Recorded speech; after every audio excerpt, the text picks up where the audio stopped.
The clock was close to quitting time, my desk was almost clear.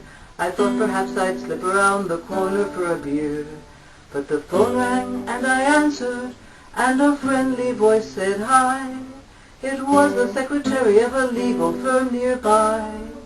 She said, "Oh, please excuse me calling this late in the day, but we have a new petition in a case that's underway. Can you translate it tomorrow? Any time by 5 will do. 'Cause we wouldn't want to give the work to anyone but you. It's only 5,000 words for tomorrow at 5. I thought I'll do this easily, I'll scarcely need to strive." So I smiled and said, "No problem, I'll just add it to my bill, and you'll send a check on Friday." And she said, "You know we will." I started in at 8 a.m., I kept my lunch date short. By 5 the stuff was ready to be filed before the court. I sent it off by email, and I made a cup of tea. And the phone rang, and I answered, and a lawyer said to me, "I've just looked at your translation and I think it's very good, and I'd like you to translate an affidavit if you could. It's the size of that petition, well, perhaps a trifle more, and you know that I'd be grateful if you had it in by 4. It's only 6,000 words for tomorrow at 4. I thought I'll get up early, I've a longish day in store." So I shrugged and said, "No problem, I'll just add it to my bill, and you'll send a check on Friday." And he said, "You know we will." I hit the desk at 7 and I ate my lunch alone. I never touched my solitaire or gossiped on the phone. At 4 o'clock I sent it off and shook my weary head.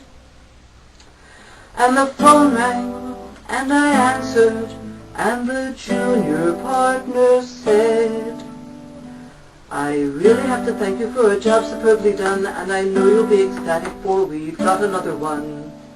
I've just written my summation, and you know how glad I'll be if your excellent translation could be on my desk at 3. It's only 8,000 words for tomorrow at 3. I thought this won't be easy, but I'll have the evening free." So I sighed and said, "No problem, I'll just add it to my bill, and you'll send a check on Friday." And she said, "You know we will." I started at 5:30 and my lunch was just a snack. At 3 I typed the last few words and sent the email back. I flexed my aching fingers and I silently rejoiced. And the phone rang and I answered, and the senior partner's voice said, "You really are a wonder and your talents are unique. In fact, that's why we've kept you very busy all this week. Now I know this is short notice, but I must rely on you, for the judge needs my rebuttal to be true. I thought, how can I tell on her desk at 2? It's only 10,000 words for tomorrow at 2. Tell him this is just too much to do." But I groaned and said, "No problem, I'll just add it to my bill, and you'll send a check on Friday." And he said, "You know we will." I staggered in at 4 a.m. I never ate a bite, but I got it done by 2, although it was a trifle tight. I was dizzy, I was queasy, and I thought I'd never budge. And the phone rang, and I answered, and by God it was the judge. She said, I know you're tired and I really hate to ask, but there's no one in the city who can do this one last task.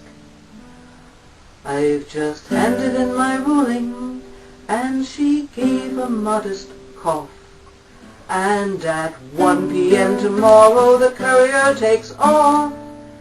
It's only 12,000 words for tomorrow at 1. My mind shrieks, no, Your Honor! There are things that can't be done! But the words came out, no problem! I'll just add it to my bill. And it's been 4 months since Friday, and the buggers owe me still.